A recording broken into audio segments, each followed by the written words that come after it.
Hey there everybody, it's Alex here from RPG Site, and I was very lucky the other week because I got to go over to Poland and see the guys from CD Projekt Red and check out the latest, well, the final in fact, expansion pack for The Witcher 3 Wild Hunt, which is The Witcher 3 Blood and Wine. Full disclosure right off at the top. Obviously, CD Projekt and Namco, the European publisher of The Witcher 3, invited us out to the event and said they obviously paid for us to fly to Poland for the day. So take with that what you will.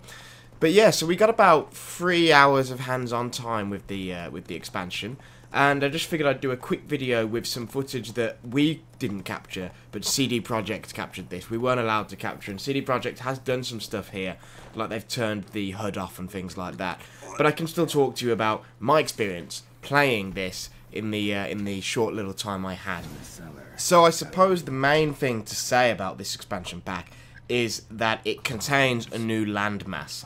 That's the land of Toussaint, which is a French-sounding name, and a sort of French-looking and French-feeling, medieval-wise place. It's very well-to-do, it's very posh.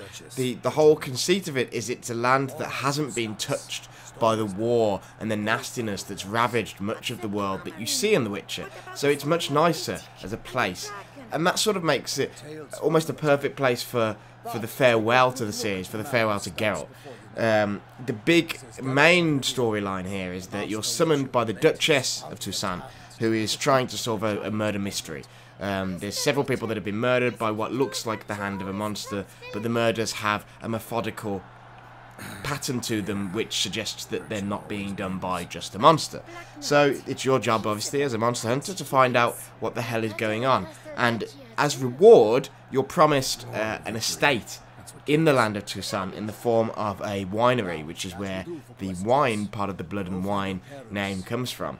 Now, CD Projekt doesn't consider it a spoiler to say that you will actually eventually get hold of that vineyard, and it's yours.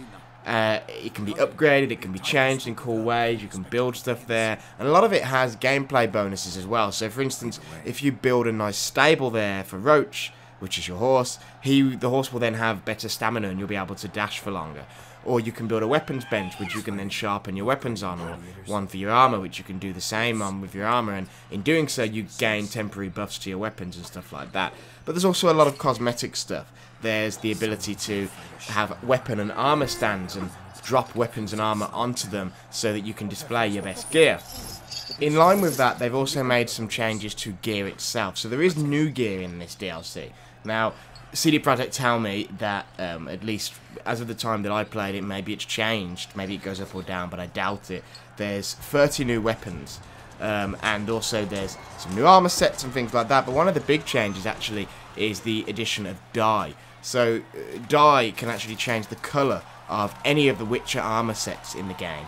So that means if you ever wanted to have bright pink armor or purple armor or blue armor or anything like that, you can now do that. They explain this to me as a lot of other RPGs have greater customization because they don't have a set main character. The Witcher obviously does. You can't change Geralt too much. So in response to this, to try and improve the game, they've made it so that you can change his armor significantly. So while the look of his armor is never going to change outright, the shape of it, you can at least change the colours. And then again, you can change the colours on stuff and then display it within your estate. So there's all that, and the estate can be upgraded in other ways.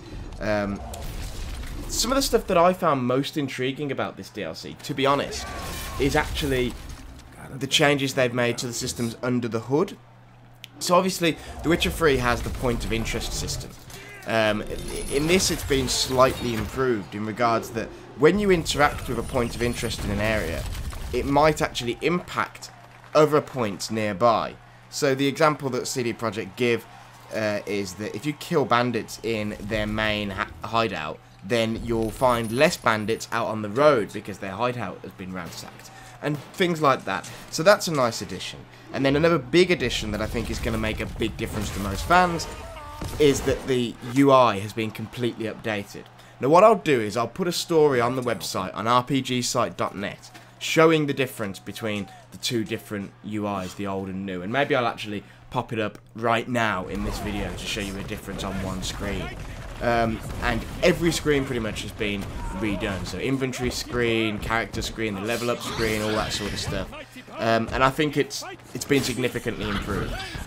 These are the sort of things you can really get behind in terms of just refining the game and making it better before the company fully moves on from it. Beyond that, you have somewhere in the region of like 90 new quests, and CD Projekt claim that it's going to be around 30 hours of content. Now, we only obviously got to experience 3 hours. The 3 hours we experienced was really fun. What I really like about this story is the main story is as dark and as gritty as you would expect from The Witcher. So it sort of ferries you from one boss battle to another quite early on. There's a great boss battle against a Bruxa, which feels a lot like the A Night to Remember CG trailer. If any of you saw that, it's basically a homage to that. There's a battle against a Cyclops, things like that. And that is just part of the main story. And the main story is gritty and dark and very much The Witcher. There's horrible murders going on and it's your job to solve them. Where it takes a twist and gets kind of cool, in my opinion, is that you actually then have all this side stuff. And because Toussaint is a nicer land, you're generally concerned with nicer stuff. So one of the side quests, the major side quests, is a night tournament, an old medieval style night tournament where you test your abilities, you test your combat abilities, you test your ability to hit things with your sword and your crossbow from the back of your horse, that sort of stuff. And you compete in this night tournament and, you know, try to win it. And that's a really, really cool little side story that's a bit different from hunting monsters or anything like that. And there is quite a lot of that stuff, it has to be said. Like, the biggest shock of the hands-on for me was opening the map for the first time. And then the second biggest shock, after seeing the sheer size of the map, was when CD Projekt came over, did some developer fiddling around, and unlocked every single marker on the map. And I realised how dense the map was, in addition to large, with stuff.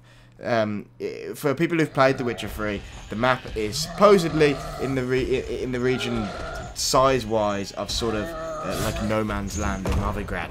So it's pretty damn big, basically. Toussaint is a significant place, and I really enjoy that it's got quite a different look to it. It's much brighter and more colourful than the rest of the lands that appear in The Witcher 3, and I can really get behind that. Last but not least on the major additions is a new system, Mutations. Now, I only got to play around with one of these, but these are 12 new abilities that are basically designed for people who are in the major end game, new game plus sort of zone, when the game really ramps up and you want to have more diversity. These abilities change Geralt's style of combat pretty significantly from what I experienced with the one I tried. So the one I tried made it so that a sign can land a critical hit like any other, and then if an enemy is killed by a sign, they actually explode, which can then do splash damage to other enemies and sort of stuff like that. And you can see why that would change the way you look at combat, change the flow, make you use signs more. But equally, there's one where when you die, you just sort of get some health back instead of die and gain some immunity for a little while. And that sounds like it might make things really easy, but these abilities are really hard to gain, and like I said, they're for the end game. Those are just 2. There's 10 others. They're gained through like a research setup, and they seem to be pretty significant. There's also a new Gwent deck, but really the thing that excites me the most is the land of Toussaint itself, because like I say, it's so different, it's so much more colourful, and the tone is so different to so much else of The Witcher 3. Now, I loved the rest of The Witcher 3, but it's nice just to see something that's very, very different. You know, I really appreciate that. After so many hours, you know, some people will have spent as many as 100 hours in that world, they can get their hands on something that's really different. The story seems interesting. There seems to be the standard issue intrigue. We weren't allowed to play that much of it. We were basically allowed to play 3 bosses deep. And I won't go into any spoiler details anyway, even though we only played the first part of it. But I'll just say that there's some great combat encounters against some great enemies, and there's some great supporting characters. The Duchess of Toussaint is a really cool character. When you first meet her, she seems like a standard stuck-up Duchess sort of type, and then as soon as she realizes that that her city is in imminent danger, she sort of has this long Duchess's skirt on, and she rips it off, and she has sort of more combat-ready trousers on underneath, and hops on a horse and rides with you at speed to the city to try and stop the thing that's going on. And there's lots of characters that have lovely cool little moments like that in the brief bit I played, at least.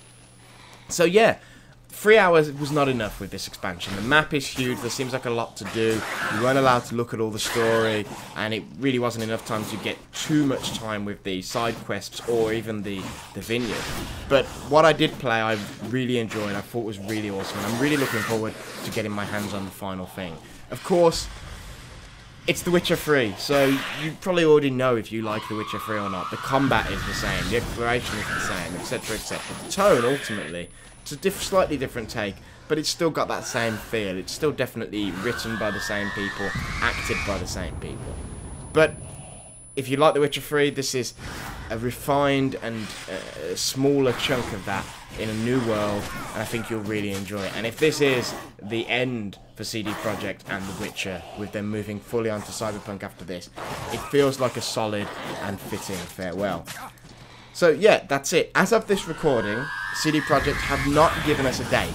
They didn't give us a date while we were there, and I'm recording this the day before it's allowed to go up, and likewise, they haven't given us a date. It may be the case that when the embargo lifts tomorrow, they announce a release date, but my suspicion is that it's probably going to be out this month, May, because it seems to be pretty far along and pretty close to done. So yeah, that's The Witcher 3 Wild Hunt expansion pack, Blood and Wine, hell of a name, and it was really, really fun to visit CD Projekt, and hopefully we get to do so again for Cyberpunk when that comes around. So, yeah, if you enjoyed that, be sure to check out the rest of the channel and the website, and we'll probably bring you, in fact, not probably, we'll definitely bring you a full review of Blood and Wine when it launches, so be sure to keep an eye on this channel and rpgsite.net. Until next time, see ya.